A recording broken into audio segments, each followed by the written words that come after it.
Hello friend, mission crack दी गोल में आपका बहुत बहुत स्वागत है। आज हम बिहार समग्र केबीसी नैनो पब्लिकेशन का ऑब्जेक्टिव लेकर के आए हैं। जो फ्रेंड्स किसी भी तरह के बिहार में होने वाले एग्जाम बीपीएससी, सीडीपीओ, बिहार दरोगा, बीएसएससी इत्यादि एग्जाम के लिए बहुत ही इम्पोर्टेंट है। तो चलिए फ्रेंड्स, हम लोग रिवीजन शुरू करते हैं। सबसे पहले हम लोग हिस्ट्री का रिवीजन शुरू करते हैं। उसके बाद सब्जेक्ट वाइज सभी सब्जेक्ट का रिवीजन करें, सभी सब्जेक्ट के ऑब्जेक्टिव का रिवीजन करेंगे।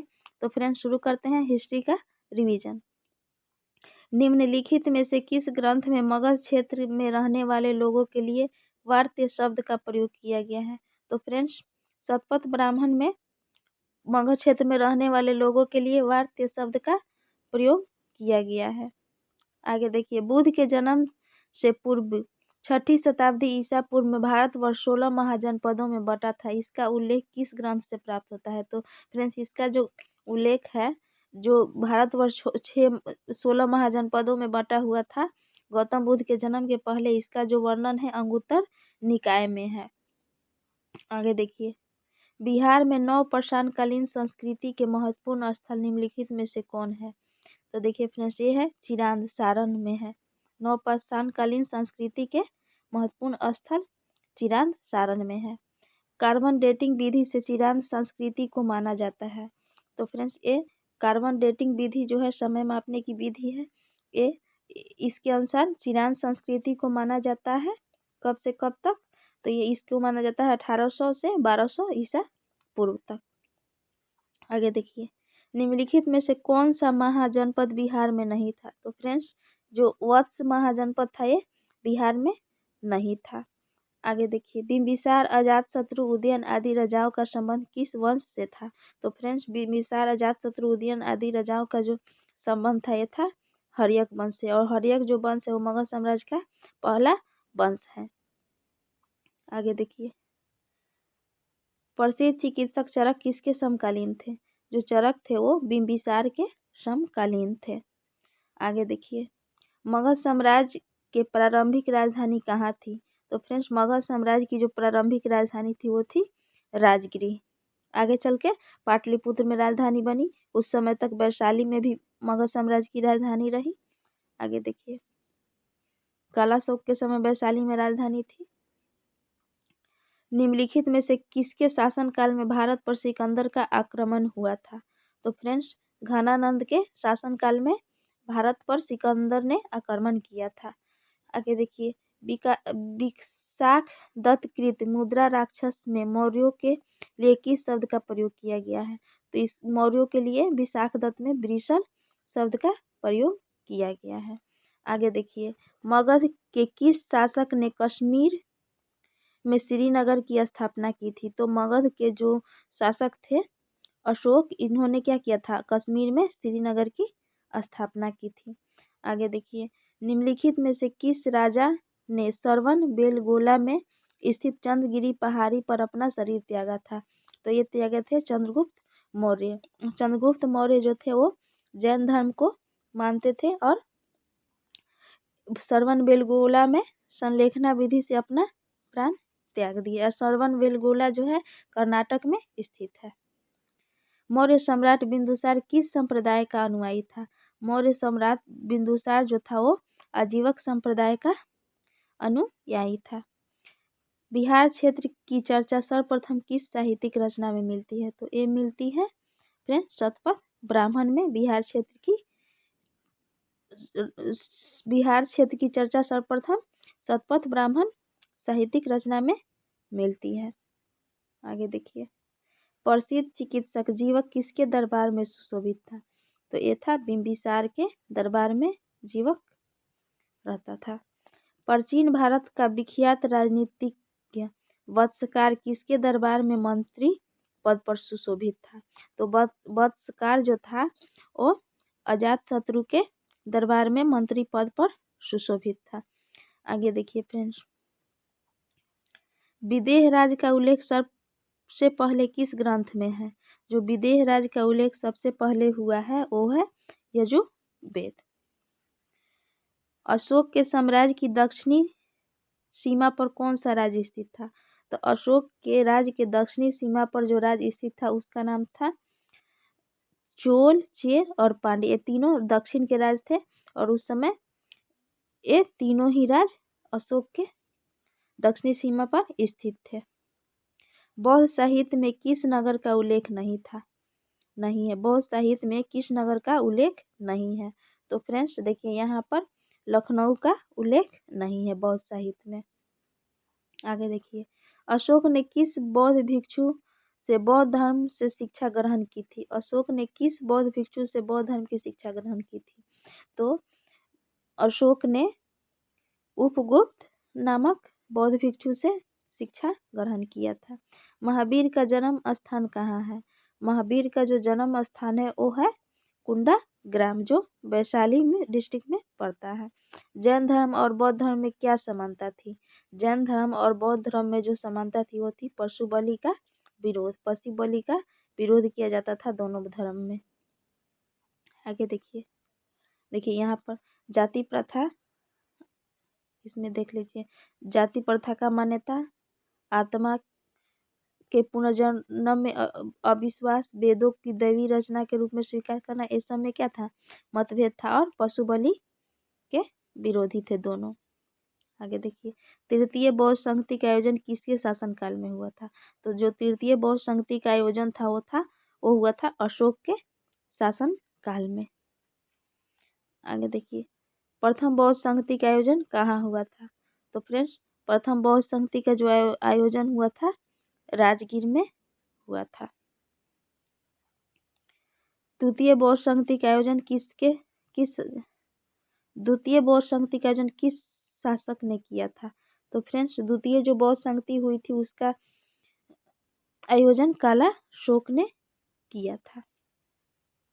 आगे देखिए, मगध साम्राज्य के उत्कर्ष का प्रारंभ किसके अधीन हुआ था। तो फ्रेंड्स मगध साम्राज्य के उत्कर्ष का जो प्रारंभ था ये हुआ था किसके अधीन हुआ था। तो देखिए यहाँ बिंबिसार के अधीन हुआ था। मेगास्थनीज का पाटलिपुत्र में आगमन कब हुआ। तो फ्रेंड्स मेगास्थनीज जो था वो 315 ईसा पूर्व भारत आया था। चंद्रगुप्त मौर्य के दरबार में आने वाले दूत मेगास्थनीज को किस शासक ने भेजा था। तो फ्रेंड्स मेगास्थनीज को जो भेजा था वो था कौन था,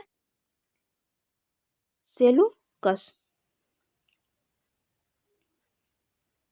आगे देखिए, अर्थशास्त्र के लेखक कौन था। तो अर्थशास्त्र के जो लेखक थे वो थे कौटिल्य। फ्रेंड्स यहाँ देखिए, इसमें चंद्रगुप्त मौर्य के दरबार में आने वाला दूत मेगास्थनीज को किस शासक ने भेजा था। तो इसको भेजा था सेलूकस ने। सेलूकस कौन था, तो ये था सिकंदर का राजदूत था। सिकंदर का सेनापति था, सिकंदर का सेनापति था। अशोक द्वारा अपने पड़ोसियों के साथ मैत्रीपूर्ण संबंधों का उल्लेख किस अभिलेख में है।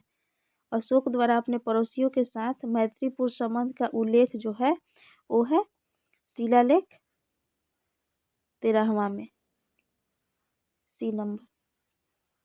आगे देखिए, मौर्यकालीन पाटलिपुत्र नगर प्रशासन के संबंध में जानकारी का प्रमुख साधन कौन है। मौर्यकालीन पाटलिपुत्र नगर प्रशासन के संबंध में जानकारी का जो प्रमुख स्रोत है वो है इंडिका। इंडिका जो है मेगास्थनीज का बुक है। धर्मपाल ने विद्या को प्रश्रय देने के क्रम में किस विश्वविद्यालय की स्थापना की। धर्मपाल ने विद्या को प्रश्रय देने के क्रम में जिस विश्वविद्यालय की स्थापना की उसका नाम क्या था। तो विक्रमशिला विश्वविद्यालय था। बिहार में अफगान सत्ता के आरंभिक उत्कर्ष में किस जनजाति की देन निर्णायक थी। तो फ्रेंड्स इसमें इसका आंसर होगा नुहानी जनजाति की भूमिका निर्णायक थी।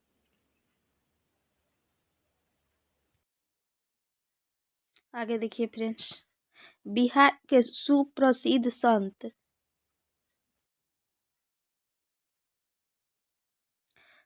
मखदूम साहब के पत्रों का संकलन किस नाम से प्रसिद्ध है। तो बिहार के सुप्रसिद्ध सूफी संत मखदूम साहब के पत्रों का जो संकलन है वो है मकतूबात सदी के नाम से संकलित है। आगे देखिए, सॉरी,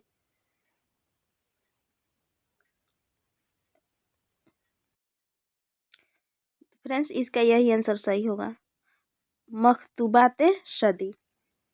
आगे देखिए, निम्नलिखित में से कौन सूफी संप्रदाय बिहार में सर्वाधिक लोकप्रिय रहा?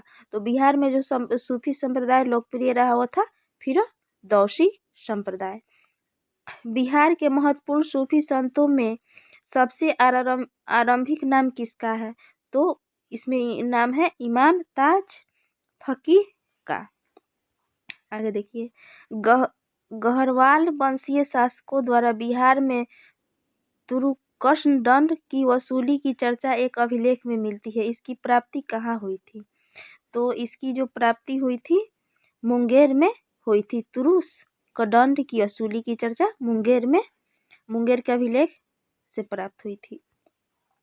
बिहार में तुर्की सत्ता की स्थापना कब हुई? तो बिहार में तुर्की सत्ता की स्थापना 1198 ईस्वी में हुई। निम्नलिखित को सुमिलित कीजिए।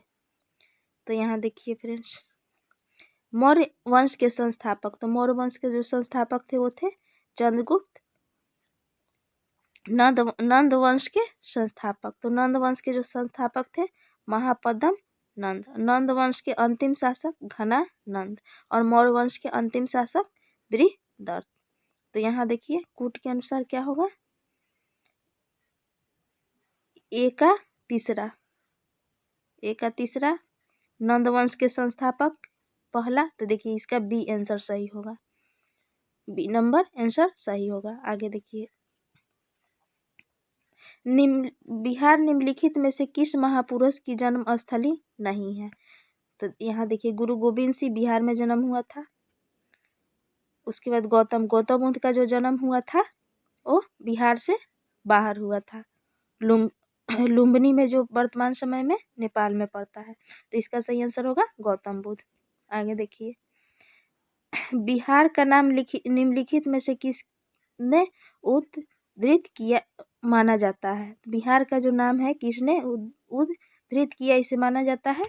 तो ये माना जाता है बौद्ध बिहारों की बहुलता का क्षेत्र। गौतम बुद्ध को कहाँ कौंडिल्य और 5 ब्राह्मण मिले? गौतम बुद्ध को कहाँ कौंडिल्य और 5 ब्राह्मण मिले? तो ये मिले उरुबेला में। राजगृह में आयोजित प्रथम बौद्ध संगति में कौन से कार्य हुए? राजगृह में जो प्रथम बौद्ध संगति हुई उसमें कौन से कार्य हुए? तो फ्रेंड्स इसका आंसर होगा बी, बुद्ध की शिक्षाओं का संकलन सुत्त पिटक और विनय पिटक में किया गया। तो ये किस संगति में? तो प्रथम बौद्ध संगति में। प्रथम बौद्ध संगति जो हुआ था राजगृह में हुआ था। आगे देखिए, निम्न युग्मों को सुमिलित करें। तो फ्रेंड्स यहाँ देखिए, प्रथम संगति जो हुआ था बौद्ध संगति वो कहाँ हुआ था? तो प्रथम राजगृह में। द्वितीय बौद्ध संगति वैशाली में।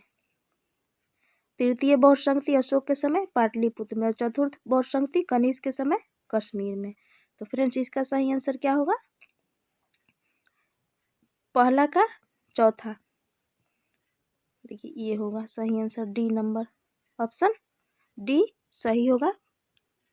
आगे देखिए,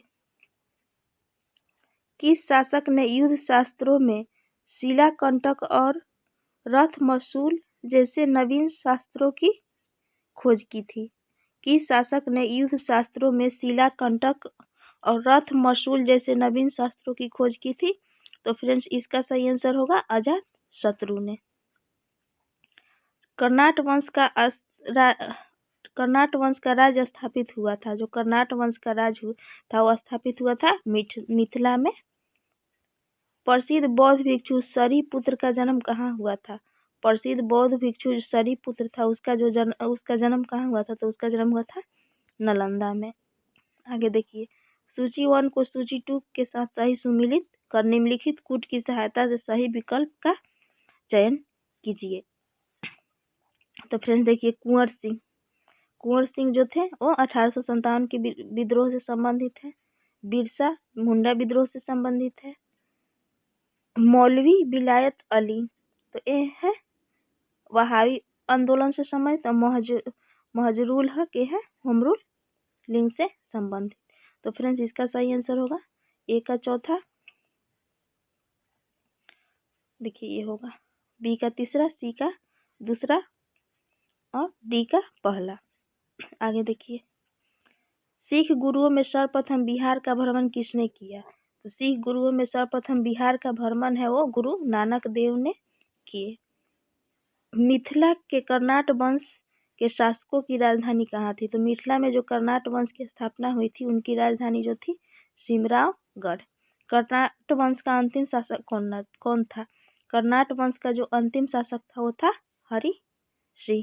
अपने से बहुत सारे एग्जाम में पूछा है कि कर्नाट वंश के अंतिम शासक कौन थे? तो हरि सिंह। आगे देखिए,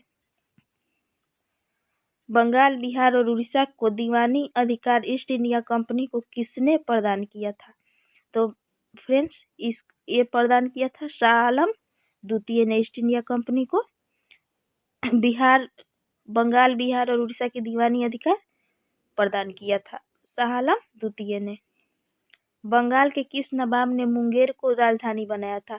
बंगाल के किस नवाब ने मुंगेर को राजधानी बनाया था? तो इसको बनाया था मीर कासिम ने। आगे देखिए, 1765 में शाह आलम द्वितीय द्वारा बिहार का दीवानी अधिकार प्राप्त करने के बाद ईस्ट इंडिया कंपनी ने किसे बिहार का प्रथम नायब दीवान बनाया था? तो बनाया था सीता राय को। सीता राय को शाह आलम द्वितीय ने बिहार का दीवानी अधिकार प्राप्त करने के बाद यहाँ का नायब दीवान बनाया था। बिहार में 1857 के विद्रोह का मुख्य संगठनकर्ता कौन थे? तो बिहार में जो 1857 का विद्रोह हुआ था उसके मुख्य संगठनकर्ता थे कुंवर सिंह। निम्नलिखित में से बिहार के किस बहावी नेता को आजीवन कारावास की सजा मिली थी? तो फ्रेंड्स इसमें देखिए इसका ऑप्शन होगा सी, विलायत अली, इनायत अली और अहमदुल्ला। ये तीनों को आजीवन कारावास की सजा मिली थी। आगे देखिए, 1857 के प्रथम स्वतंत्रता आंदोलन के समय बाबू वीर कुंवर सिंह के विद्रोह को भोजपुर के किस अंग्रेज ने दबा दिया था?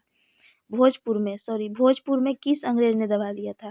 तो फ्रेंड्स उस समय विंसेंट आयर ने यहाँ के विद्रोह को दबा दिया था। फ्रेंड्स ये 57 क्वेश्चन हुए। फिर इसका अगला सीरीज सेकेंड पार्ट लेकर के आएंगे जिसमें और भी क्वेश्चन होंगे। तो फ्रेंड्स चैनल पर बने रहने के लिए चैनल को सब्सक्राइब करें तथा बेल आइकन के बटन पर भी क्लिक करें ताकि अगले वीडियो के नोटिफिकेशन आपको प्राप्त हो।